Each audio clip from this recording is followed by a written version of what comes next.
We're talking about Mary and in the first chapter of Luke.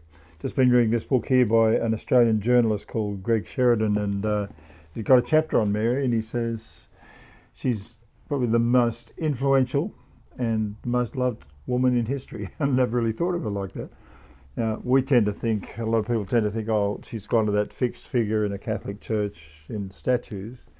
But when you read the account of Luke, you get a picture of a very progressive girl, a girl who's got a lot of courage and a lot of activism, and that's the picture you get of her from Luke's Gospel. Greg Sheridan, the journalist, he says he thinks that Luke got a scoop. He might have been the one that got the story directly from Mary for the very first time. So what we're reading is a journalistic scoop here. Well, we pick up the story. She's acted on the angel's word. She's taken it, yes, okay, and she's like her ancestor David. She's a woman of action. She said, all right, I'm going to do this. She heads off down to visit her cousin Elizabeth, 120 kilometres away, which for a young girl, that's quite a bit of distance and quite an active spirit. And when they meet, of course, Elizabeth recognises her, the baby leaps. So the wombs of these two women are sacred spaces. Something amazing is happening in those two women that is going to change the world. Two young men are going to be born into the world who are going to shape the world in a very short space of time. The interesting thing is Mary expresses her joy in a song. Now, sometimes when you stop and think about a thing like this, it sounds a little bit like those musicals, where the story's going along and then suddenly they burst into a song and the orchestra starts playing and she sings a nice song. And it seems a little bit forced to us, but when you think about the culture that she grew up in, they did a lot of singing, and their singing was part of their teaching. So the book of Psalms, for example, right in the middle of the Bible, which was orchestrated mostly by David, who played the harp, he organised a group of musicians in his era as king, got them trained, and he began to write these songs or psalms or teaching tools, which they took with them to the little villages and towns all through Israel that they lived in, and they'd sing these songs. And the community would learn their history, recite their history, think about their theology, work out their philosophy, their daily life, the way they handle all the issues of life in song. And that's not unusual. A lot of what we would call simpler cultures, that's what they did. They sang. I visited West Papua and the people there sang a lot of the time. And I asked a friend, what are they singing about? He said, oh, they're just singing about what's happened today. It was like the news broadcast. So it's not unusual for cultures that are maybe not, they can't read, but they sing and they remember their stories, and it's communal memory, if you like. So Mary is one of these young women that's been raised in a home where they're taught the story of Israel. And it's not just stories, but it's who they are. It's their identity. It's been sung into them. It's embedded in them. So when the angel spoke to her, she immediately sort of refers back to what she knew, all the stories that had made up the history of Israel, and she felt part of, that was part of her family from Judah, the tribe of Judah that she belonged to great King David, and to her. And she said, well, this is me. I'm part of this story. I might only be a young girl in a village, but hey, I can play a part in this story. So she bursts into song, if you like, and she sings, my soul glorifies the Lord. It's one of the great songs, one of the great prayers, perhaps one of the greatest in history. And she brings all this faith of Israel that she'd grown up in and been nurtured in to life in this song. And just like her ancestor David would have. And it was boys and girls memorising the laws, the stories, the songs, the prophecies of Israel that were part of who they were. They were known as people of the book. So this song is, the prayer is really a window into her soul. She'd been shaped by thousands of years, a couple of thousand years of history and teaching and events and God's intervention for Israel. So this was what they lived and breathed. This was their worldview. And so Mary is very much a woman of her time, and she knew that Israel had gone through all these difficulties. They'd been oppressed by various succeeding armies that came through, the Assyrians and then the Babylonians and then the Greeks and the Persians and then the Romans eventually. So, and a big part of their music, not unlike the music of the black people of America when they were enslaved, there was a great longing they expressed in their songs for freedom. And they brought all their troubles into their songs and their longing to be free. Well, picture this in Israel. This is what Mary's expressing. We've been oppressed for so long and we've been longing for someone to come and deliver us from generation to generation. You've made these promises to us, God, and now it seems perhaps I'm just part of this great story, and this spills out of a heart that, wow, I could be part of this. So from her childhood she's heard this, and this obedient-hearted girl who's acted on what the angel told her, a bit like Paul said in one of his letters a bit later, with eyes wide open to the mercies of God. Give him your lives, my brothers. Give him your body, soul and spirit. That's what she said. And that was her response to the challenge that she received from the angel. Well, that's a pretty powerful beginning. This young girl is going to play an important role in human history. And that's why I think Greg Sheridan's saying, this girl is an agent in the whole story. She's probably the best known woman in history. All around the world, people talk about the story of Mary. And sometimes you can forget behind the statue and behind the static sort of thing, there's this girl with a real energy and drive and a passion and an understanding of who she is and what her culture means.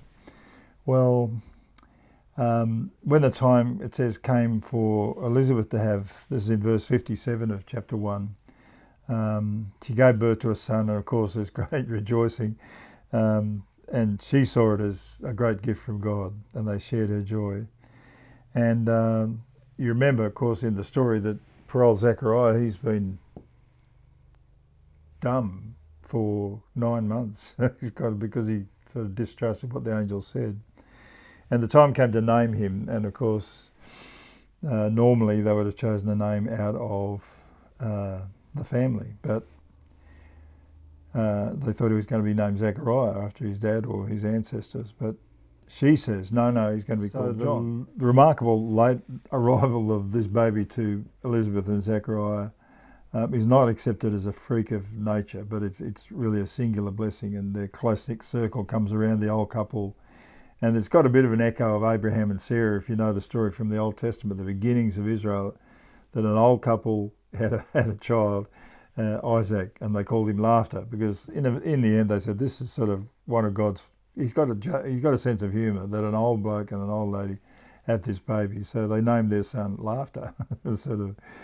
And so the naming of a child was pretty important, and this ripple of joy, if you like, spread throughout that part of Israel, through Judea, as they named the boy. And excuse me, but here's Mary and Joseph about to have their son too, and they're going to name him Jesus or Joshua in obedience to God's command. So, God, the lovely thing is he treats them by name. They're not just pawns, they're not siphons, they're not just being pushed into this, not forced to do this. They're invited in, and their hearts and minds have been prepared by their family, by all that they've learned from their rabbis, from the scriptures, the expectation. So their hearts are prepared. This whole family somehow is alive to the possibilities that God is going to intervene one day and eventually do something. Well, probably like a lot of us here in our time, we can get a bit, we've heard all that before, when's it going to happen? Well, be prepared, because God in his good time will step into the picture when it's right, and he will pick the right person, the right people, and he will give them what they need at the time, and they play their part. So this is physical proof that no word of God can fail. It was scripted into Israel's DNA that somehow God was going to use them and their descendants, and one of their children was going to be a rescuer, not just for Israel, but for the whole human race, back in Genesis chapter 12. So the ripple spreads far and wide, all around that area of Israel, that this child has been born, and people are wondering, what will this mean? What will this boy do? What is his destiny. What difference will this make in Israel? Well, 30 years are going to go by between these events and then, of course, the birth of Jesus before anything really happens. So God's timing, he's got time to do things, and he's patient. So they've got a divinely ordained role, if you like. Their names are given. So God's got not just a casual name, but the name has a meaning.